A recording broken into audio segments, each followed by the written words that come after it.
Très bien, bon ben, merci d'être venu pour cette petite présentation autour du LESS et de cette question, est-ce qu'on pourrait en faire moins, peut-être travailler un petit peu moins ou différemment pour peut-être en tirer un avantage quelconque.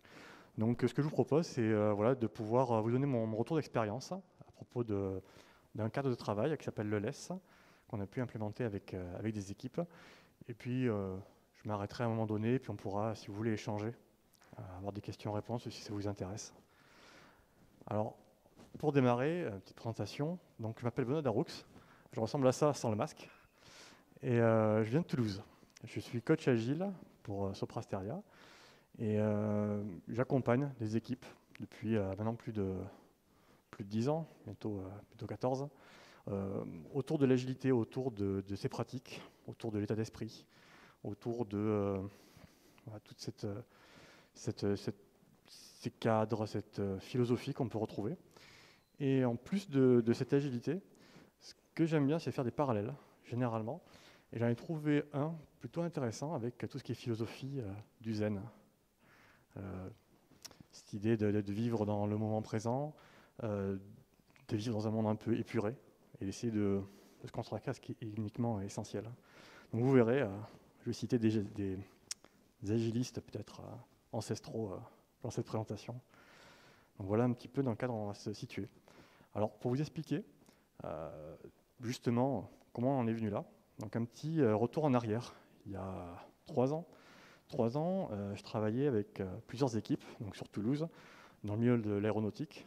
Bon, vous avez peut-être compris qui était le grand client, grand acteur de ce milieu-là, avec plusieurs équipes, voilà, qui travaillaient avec un modèle Scrum, très simplement. Et c'était un modèle qui tournait bien pour ces équipes. Il se trouve que, justement, chez notre client, donc c'était Airbus, il y a eu une grande mouvance pour partir sur de l'agilité à l'échelle. Et peut-être ça vous est arrivé, l'agilité à l'échelle. Ce qu'on entend en premier, c'est on va partir sur un cadre safe. Donc, énormément de projets ont migré vers des cadres de safe, à commencer à les implémenter, mettre en place des trains. Ils ont mis en place des large solutions, etc., etc.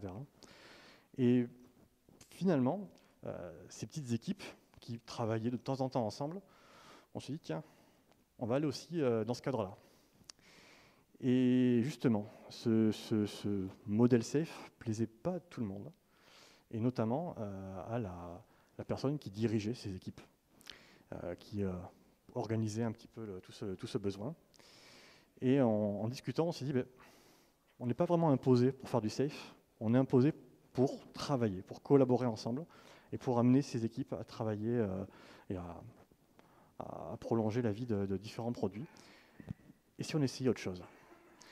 Et on est arrivé à cette conclusion, finalement, on pourrait faire notre cadre, mais il faudrait qu'on fasse le minimum, qu'on s'ajuste pour vraiment ne pas trop ajouter de cérémonies, ajouter de principes supplémentaires.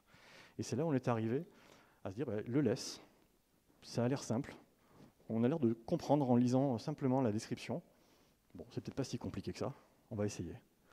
Donc le retour que je vous propose, c'est justement à propos de ces équipes. On a mis en place ce cadre, on l'a fait tourner pendant 1 an et demi, presque 2 ans. Vous saurez pourquoi ça s'est arrêté après, un petit peu plus tard dans la présentation. Et voilà, je ne suis pas expert dans le LESS, c'est juste un retour d'expérience. Donc il y a sûrement des choses qu'on a mal fait, il y a sûrement des choses qu'on a adaptées qu'on n'aurait peut-être pas dû faire, mais au final, ça convenait à tout le monde. Et c'est ce qu'on a tous retenu, c'est qu'on a bien travaillé, on a bien collaboré. Donc voilà la grande idée. Alors, avant tout, parce qu'on en parle un peu, est-ce que vous avez déjà entendu parler du LESS? À main levée à peu près pour voir dans la salle. Oui, il y a quand même un peu de monde. Et la deuxième question piège, c'est est-ce que vous l'avez pratiqué? C'est étonnant parce qu'on entend parler, il y en a plein d'autres, des modèles, et finalement, on n'ose pas le pratiquer ou on n'ose pas forcément aller voir ce qu'il y a derrière. Et mine de rien, il y a assez peu de changements. Alors le LESS, c'est finalement assez ancien, ça date de 2005. Ça a été on va dire, modélisé alors, par Vod, si je dis bien le nom, et Larman, Craig Larman. L'idée, c'était vraiment de réunir des bonnes pratiques du Scrum en faisant quelque chose d'autre. Hein. Dès le début, ils vous le disent, le less, ce n'est pas du Scrum. C'est vraiment estampillé partout. Ils se sont dit, on va essayer de partir de cette base-là, que tout le monde a l'air de connaître, et puis on va rajouter des petites choses, des petits éléments à droite, à gauche. Donc, il a fallu s'y ranger dans ce cadre. Et la première des choses que vous voyez quand vous rentrez dans le less, c'est qu'il y a très peu d'éléments. Vous allez retrouver tous vos éléments du Scrum, les réunions de sprint planning, les rétrospectives, le côté itératif. Vous retrouvez les mêmes rôles, il n'y a pas de rôle supplémentaire. Vous avez un Product Owner, vous avez un Scrum Master, vous avez des équipes de développement. Il y a juste 2 petits éléments supplémentaires au début et à la fin d'un sprint. Votre sprint planning est découpé en 2 parties et votre rétro également en 2 parties. Et en fait, quand vous avez compris ça, vous avez presque tout compris. Donc il n'y a pas plus à faire. Et c'est ça qui est intéressant dans ce type de modèle. Donc la transition, finalement, elle se passe plutôt simplement au niveau de ces équipes. Donc pour vous situer un petit peu, ce n'était pas non plus un projet énorme, hein. 5 équipes, chaque équipe avait 4, 5, 6 personnes, donc on s'en tirait à la fin avec une équipe d'équipe de 30-40 personnes. Voilà. Donc on n'est pas sur des gros trains safe à 300 que vous connaissez peut-être. Donc on est quand même sur un domaine plutôt restreint. Et l'idée derrière tout ça, c'est de pouvoir communiquer et collaborer ensemble. Donc quand on parle d'agilité à l'échelle, parce que je suis passé un peu vite peut-être certains d'entre vous n'ont pas cette idée-là, c'est d'arriver à collaborer avec d'autres équipes que la sienne. Parce que ça peut être facile plus ou moins déjà de collaborer au sein d'une même équipe, on est 7-8, on peut être d'accord ou moins d'accord avec son collègue, mais on arrive quand même à s'entendre. Maintenant, quand on est dans une équipe d'équipes avec d'autres intérêts peut-être, d'autres sociétés également, on n'est pas forcément de la même compagnie, on peut avoir des tensions, on a ces difficultés-là. Ce qui est intéressant dans ce less, c'est qu'il va, comme vous l'avez vu, le cadre est plutôt simple, hein. Je vous l'ai résumé, il n'y en aura pas trop plus. Hein. Ce qu'on va essayer de favoriser, c'est la communication. Ce sont les canaux de communication entre les personnes.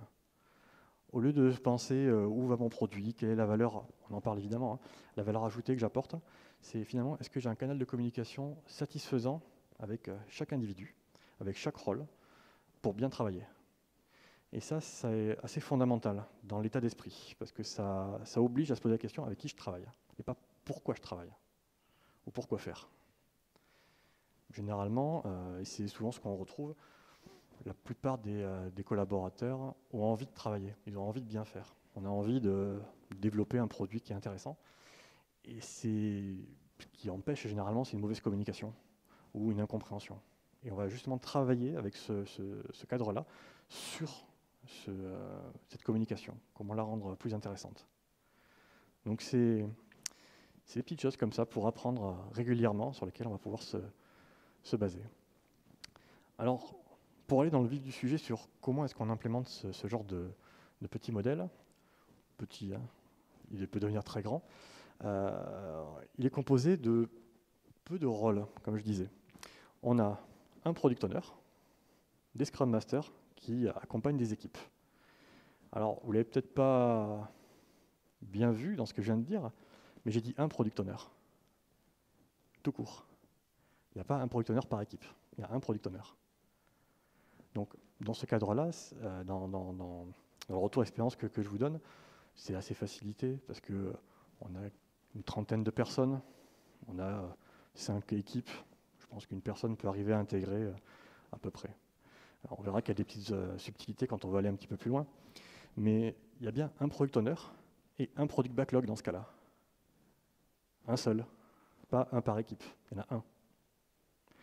Du coup, si vous devez travailler, vous êtes obligé de parler de la même chose. Vous êtes obligé de communiquer sur le même support. Vous êtes obligé de communiquer avec la même personne, avec le même intérêt, la même stratégie. Ça vous force à communiquer et à améliorer ce canal de communication. Donc déjà, intrinsèquement, on arrive à ça. avec ce modèle à rentrer dans cette logique-là. Donc, un backlog, un product owner, comment est-ce qu'on s'organise? Donc, je vous ai dit un petit peu en préambule, il y avait un sprint planning dans ce modèle, un sprint planning qui est un petit peu particulier, qui est découpé en 2 phases. La première, c'est une découverte de ce qui nous attend dans le sprint qui arrive, tous ensemble. On décide et on se coordonne. La deuxième partie, c'est le sprint planning que vous connaissez tous. Voilà, donc ça ne remue pas non plus tout ce que vous connaissez. Ça ne change pas fondamentalement une vision que vous avez peut-être du Scrum, mais on reste quand même dans cette optique-là. Donc au niveau de cette première partie, on appelle ça le sprint planning 1. Vous voyez, c'est très facile de s'en souvenir. Il y a 1 et 2. On n'est pas allé chercher loin dans les messages.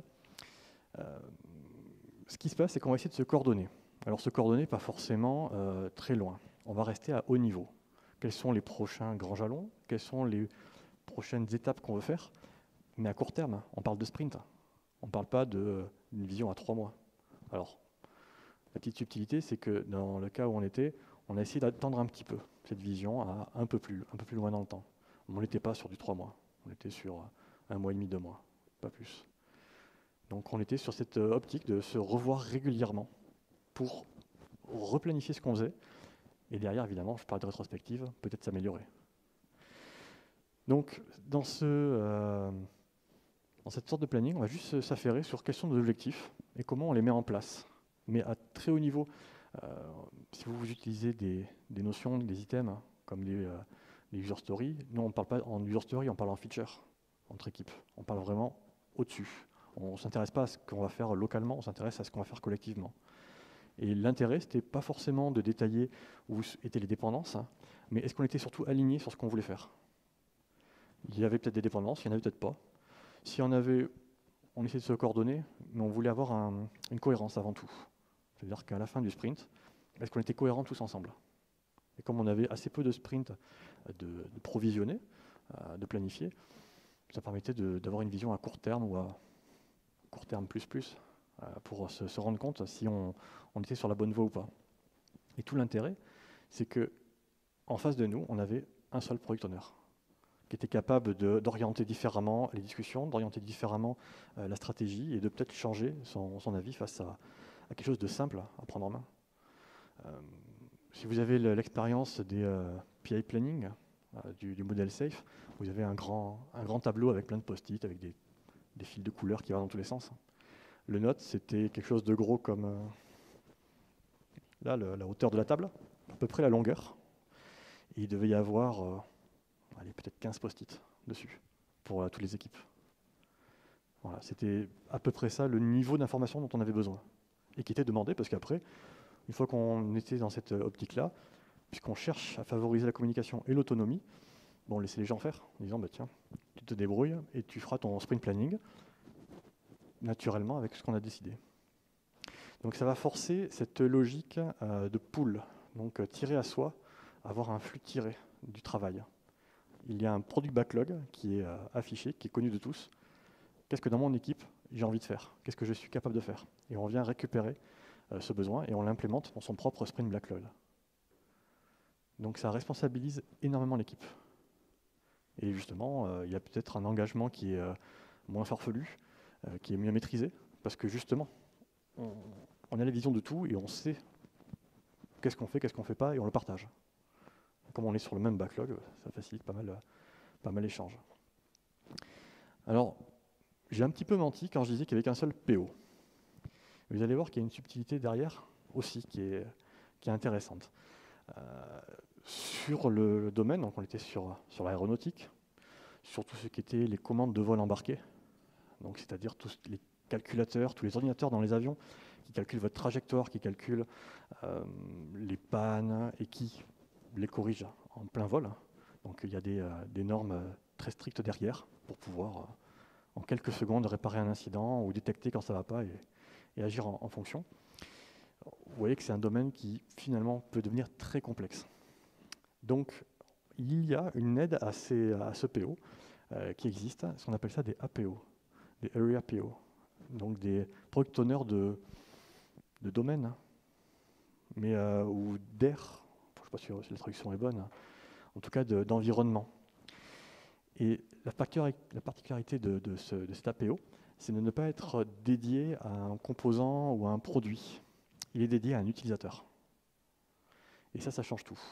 On a une relation privilégiée avec quelqu'un, avec un utilisateur final, avec quelqu'un qui va vraiment avoir besoin de plusieurs fonctionnalités, ou une seule, ou plusieurs produits, mais pas que d'une seule chose. Donc quand on a cette relation et qu'on essaie de la cultiver, on en retient dans notre backlog finalement des éléments vraiment utiles à partir de quelqu'un qui en a besoin et qui n'a pas cette contrainte du produit. Puisqu'on va pouvoir exprimer son besoin dans un backlog qui sera repris par plusieurs équipes. Et en face, cet APO, lui, il a cette dimension très technique ou très métier. En tout cas, il a ce petit lien particulier qui va lui permettre d'aller un petit peu plus loin dans la réflexion et de collecter un petit peu mieux les besoins. Et sur l'équipe donc sur les 5 équipes, il y en avait 2. Vous voyez, c'est pas non plus un partout. Et c'était vraiment sur des sujets très précis, sur la sécurité en vol, où finalement il faut quand même un domaine d'expertise particulier. Donc il y avait forcément des acteurs particuliers en face.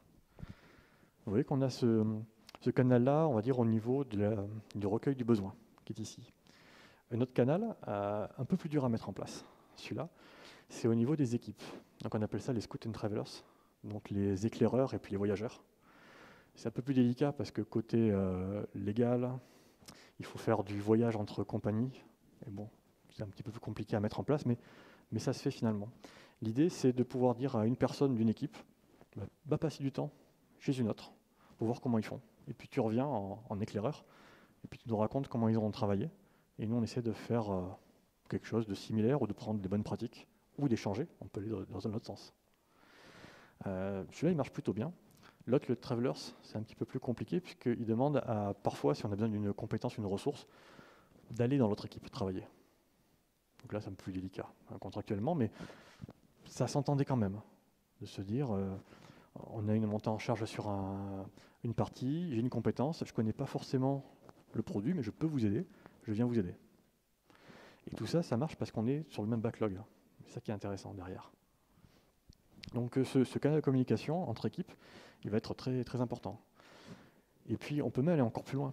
Il y a la notion de multi-team meetings, des meetings de plusieurs équipes en même temps. Juste pour échanger, discuter, ça peut être des délits à 2 équipes, par exemple.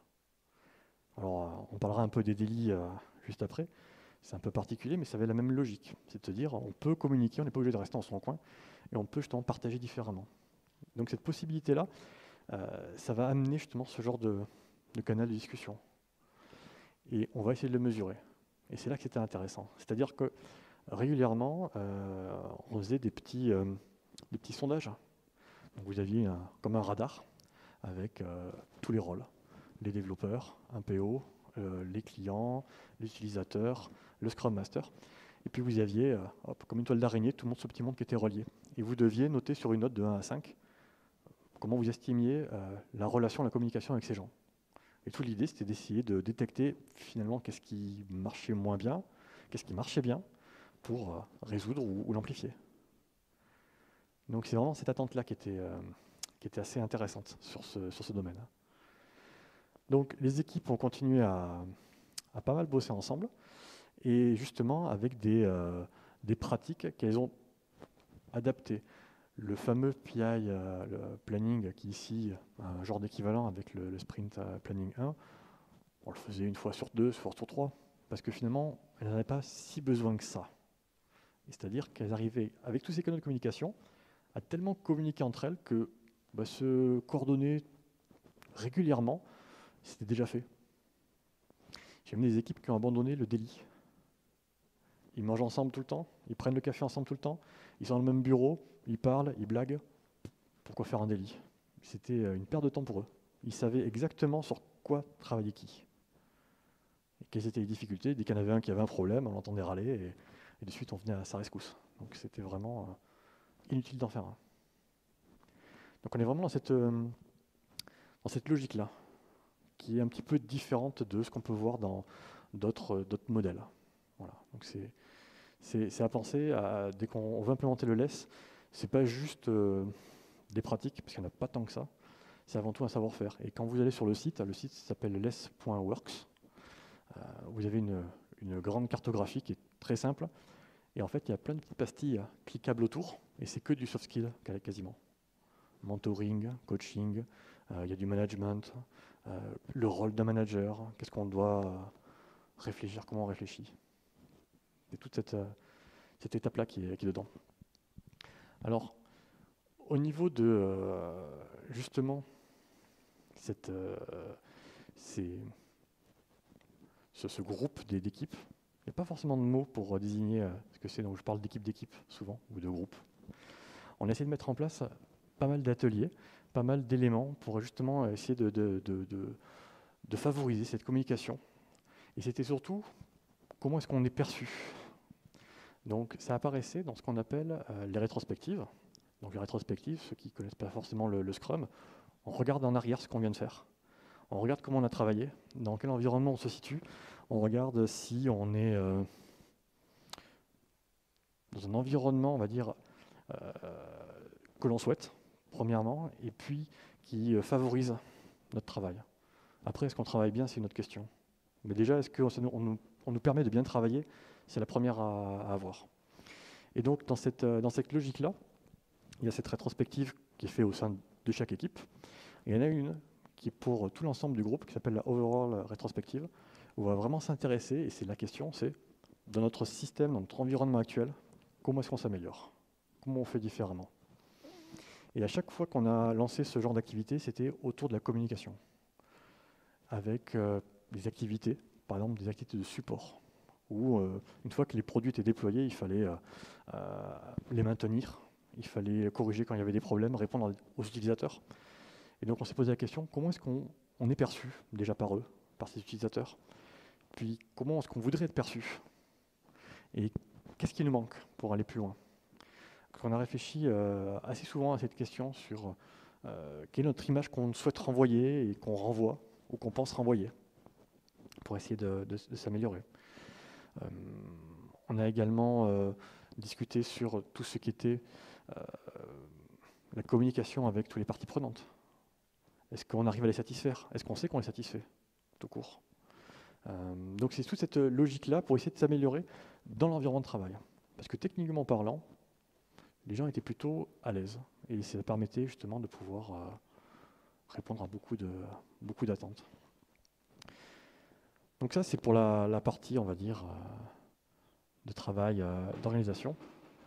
Et c'est vrai que c'est ce qui a permis, je pense, à ces équipes de prendre une certaine autonomie, de manière générale.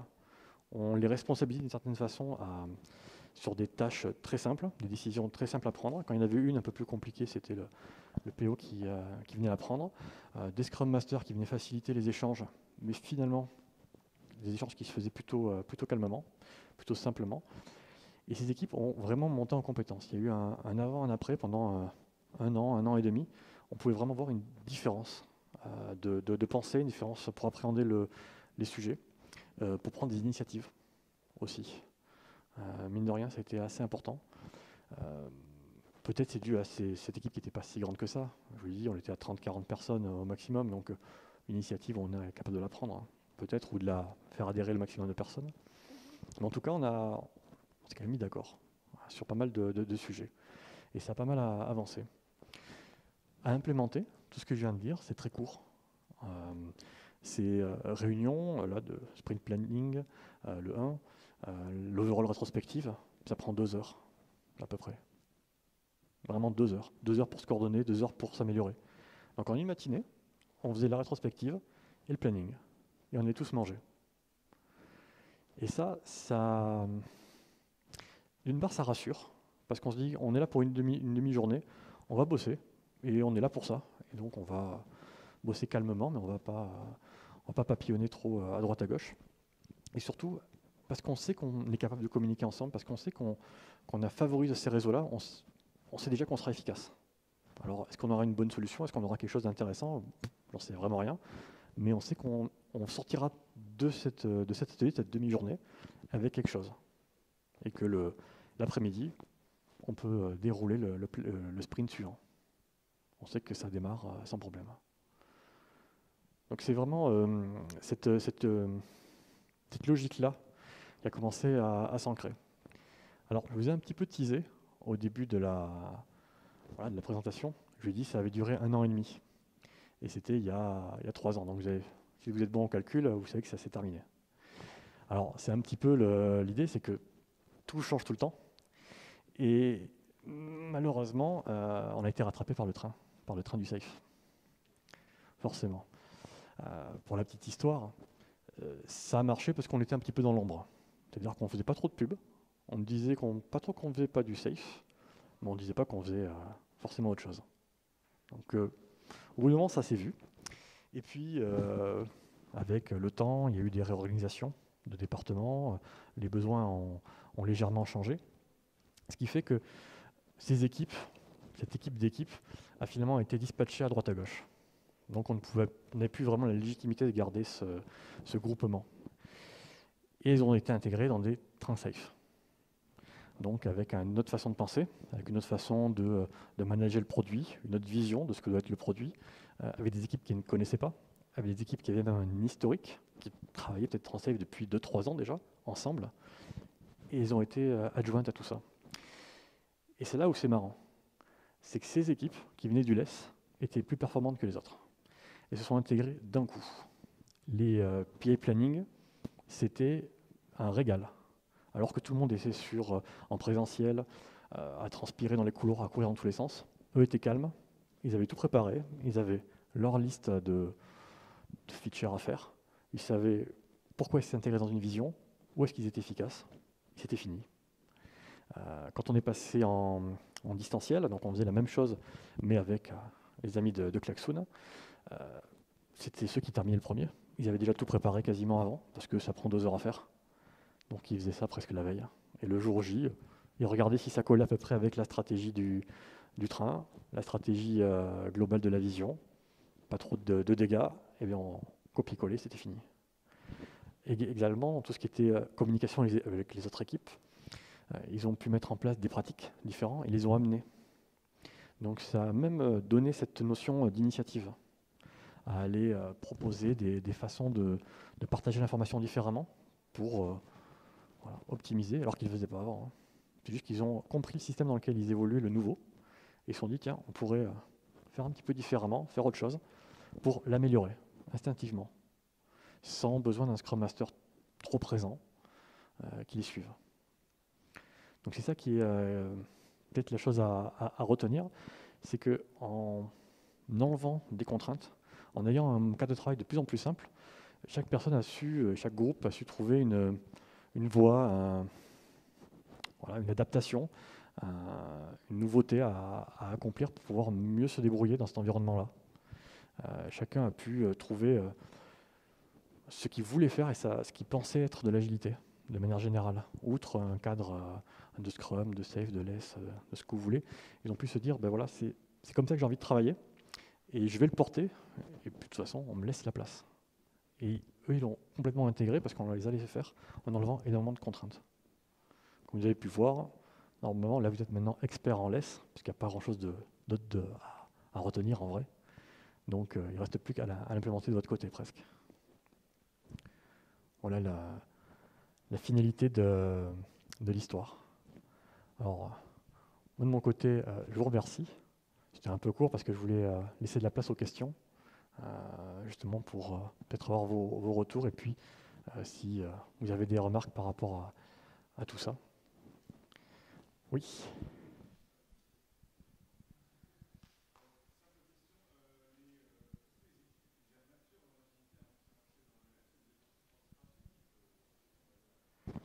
Alors je le refais, est-ce que les équipes étaient matures dans l'agilité ou est-ce qu'on est parti de zéro là-dedans?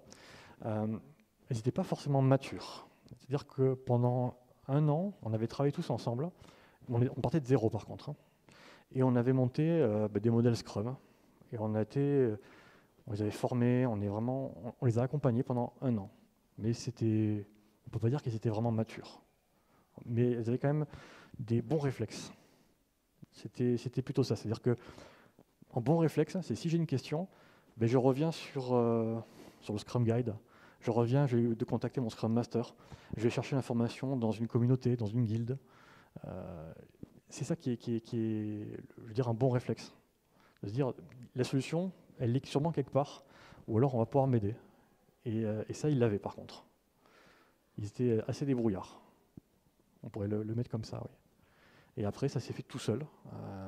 Quand on a lancé justement ce cadre, ils se sont dit, c'est pas trop complexe, il n'y a pas trop de choses à intégrer supplémentaires, et ça ressemble à ce qu'on faisait avant.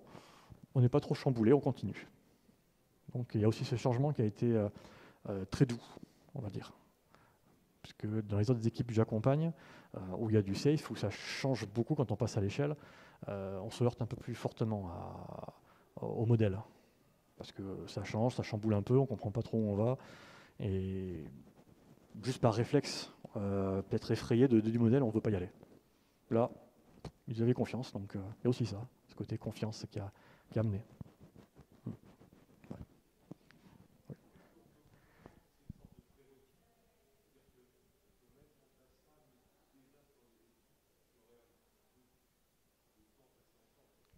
Alors, est-ce que c'est un prérequis, quoi? Est-ce qu'on peut mettre ça sur des équipes qui ont passé un peu de temps ensemble?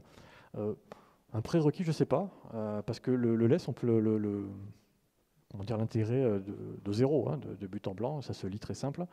Euh, on pourrait l'appliquer directement, hein, sans forcément passer par la case je suis dans un projet en Scrum.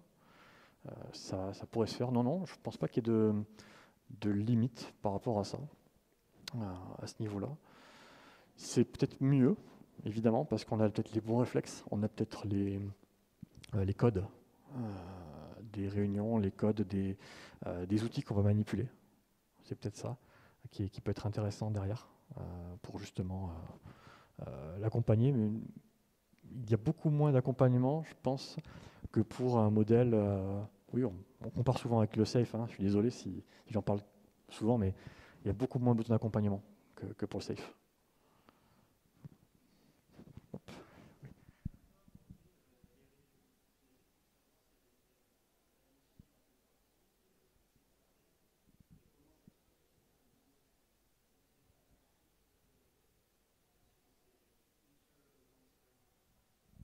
Alors, j'ai pas tout entendu, mais je pense avoir compris. Est-ce que les reviews se passent tous ensemble ou est-ce que c'est découpé Alors là, il y a deux parties pris.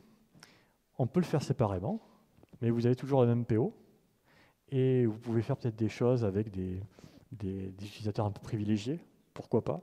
Là, ce qui a été décidé, c'est de les faire tous ensemble. Et c'est de montrer justement qu'il y avait une cohérence. Et donc, très simplement, en invitant toutes les parties prenantes, en invitant même des personnes qui n'avaient rien à voir avec le projet, pour justement leur montrer, bah, tu as vu ce qu'on fait, t'as pas envie de devenir notre sponsor, qui n'avait rien à voir, façon de parler, mais qui n'était pas forcément dans le domaine, et qui pouvait peut-être s'inspirer des pratiques, ou qui se disaient, tiens, on est quand même sur un avion, les commandes de vol, c'est peut-être pas si éloigné que ça que le harnais électrique, par exemple. Peut-être qu'on pourrait travailler ensemble. Donc ça se faisait intentionnellement ensemble, et c'est ce qui est prévu par le cadre du lait, c'est de le faire ensemble. Mais de temps en temps, oui, ça se faisait à part parce qu'il y avait un sujet qui était très pointu, qui n'allait pas forcément intéresser tout le monde. Donc pareil, la décision c'était est-ce que j'intéresse les gens, est-ce que je communique à la bonne personne? Faire venir pendant 2 heures un utilisateur qui ne connaît pas, comprend pas trop ce que vous faites, il ne reviendra pas 2 fois. Donc on avait ciblé parfois sur des sujets très complexes les personnes, mais c'est une adaptation à ce qu'on voulait faire. Donc, oui.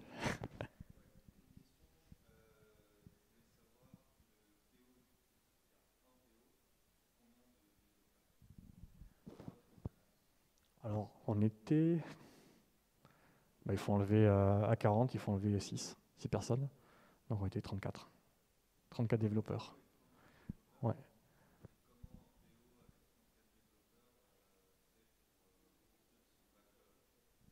Ah,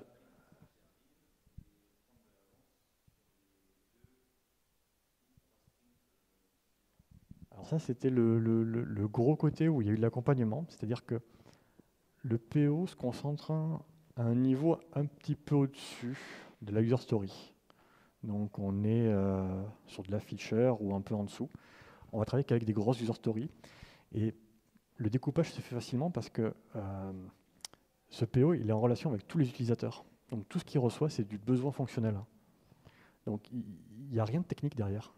Donc on est vraiment sur un besoin très fonctionnel qu'on va organiser dans des équipes qui vont se l'approprier.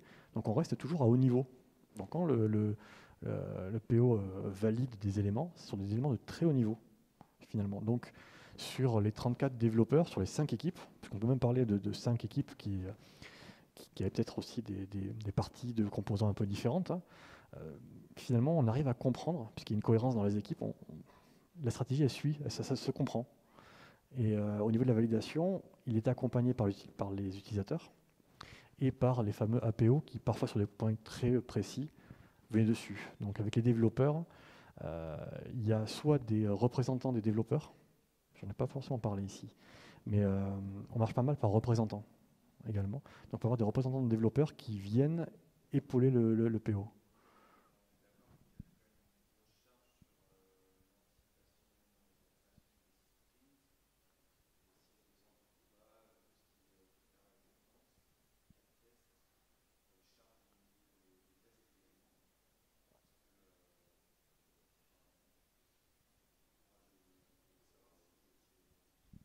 Oui, quelle est la charge du PO? Voilà, la charge du PO, pour résumer, les cas de critères d'acceptance, la charge de test, ne serait-ce que écrire le besoin, le valider, tout ça, c'était un PO à plein temps, hein. Et là, il n'y a pas photo. Et c'est là qu'on oblige les gens à être à plein temps. Je rencontre souvent moi, des PO qui sont PO sur plusieurs produits différents ou qui sont PO à 50% parce qu'il faut autre chose à côté. Ils sont chefs de projet d'autres choses. Là, ça oblige à être à 100% tout le temps. Et cet effort, il est un petit peu délégué justement à ses représentants dans chaque équipe ou à ses APO qui peuvent le faire. Et comme le besoin est au haut niveau, finalement, on valide par grandes étapes. Et dans la prévision, on est sur du moyen terme, hein. On est, oui, à 3 sprints. On n'est pas à 3 mois. Et les sprints étaient à 2-3 semaines.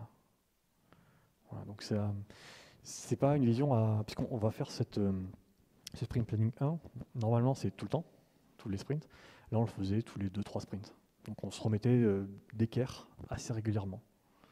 Et de toute façon, vu qu'on privilégie les canaux de communication, dès qu'il y avait un truc qui allait bien ou qui allait pas, c'était immédiatement su. Et la décision, elle sortait d'un coup. Donc l'aspéditionnel aussi appartenait à l'équipe, une grande partie de l'équipe qui prenait localement des décisions, et tout ce qui était décentralisé remontait au PO, mais il n'y avait pas tant que ça en fait. Donc c'était une charge normale de travail, pas trop, mais qui prend quand même un temps plein. Mais c'était pas trop. C'est ça le.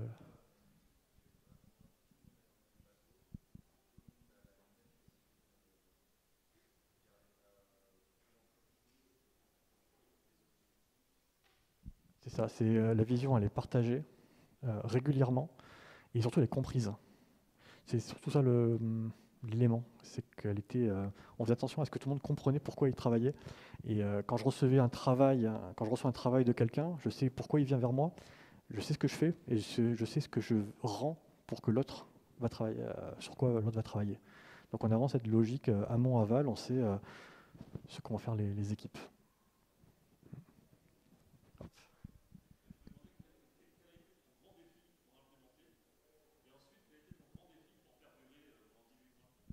Alors le grand défi pour implémenter et le grand défi pour perdurer. Pour l'implémenter, c'était déjà de faire autre chose que safe.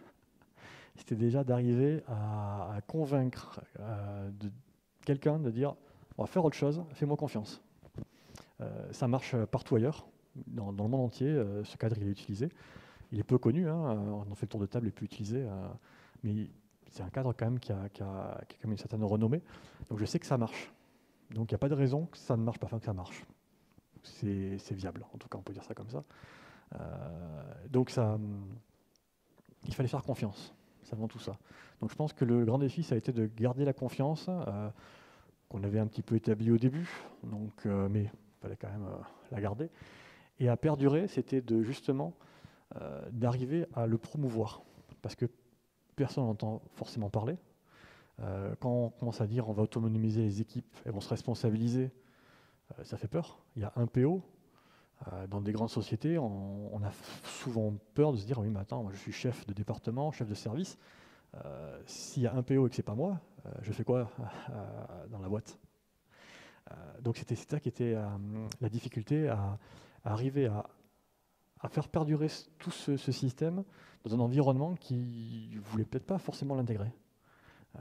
Parce que quand il y a une transformation, on veut être le business owner, on veut être le product manager, on veut être le solution, etc. Et on va avoir un poste un petit peu ronflant, et là, il n'y est pas. Il n'est pas défini. C'est utilisateur. Alors ça brille un petit peu moins, mais comme c'est le cœur du modèle, finalement, c'est lui le plus important. Et donc, il a fallu amener cette communication régulièrement pour rester pendant ces 18 mois, c'est à peu près ça. 18 mois la tête au-dessus de l'eau, et je pense que ça aurait perduré s'il n'y avait pas eu un changement organisationnel autour, un peu plus fort. On a une autre question, je pense que c'est la dernière, je vais te rapprocher. Oui, oui.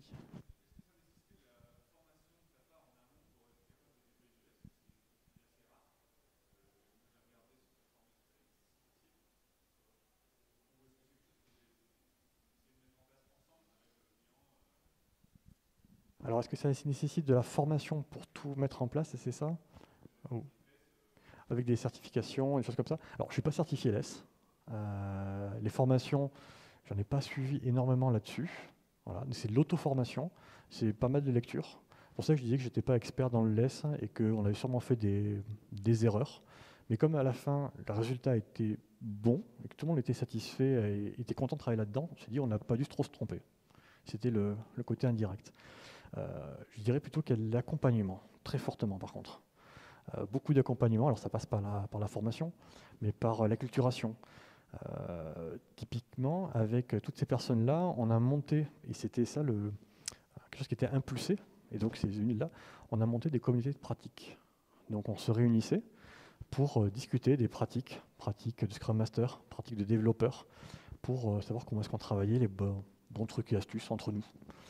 Finalement, ça a pris, la mayonnaise a pris, comme on dit. C'est devenu une newsletter qu'on a commencé à écrire au sein on va dire, de l'étage, qui a un peu plu, qui est passé de l'étage à l'agence. La communauté a grossi, elle est passée au niveau département, et puis ça a grossi jusqu'à un niveau national et même international. C'est parti de là. Donc c'est une culture qui est accompagnée et on forme justement là-dessus. Parce qu'après, techniquement parlant, je disais, il n'y a pas grand-chose de complexe. Voilà.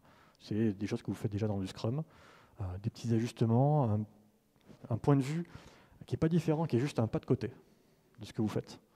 Donc il faut juste avoir ce deuxième pas de côté, et c'est tout. Donc après, c'est pourquoi je fais le pas de côté, quel est mon intérêt à faire le pas de côté, comment je fais pour faire un deuxième pas de côté, peut-être pour faire autre chose. C'est ça qui était à initier surtout. Voilà, je pense que c'est tout. Ben, merci à vous, hein. Merci beaucoup.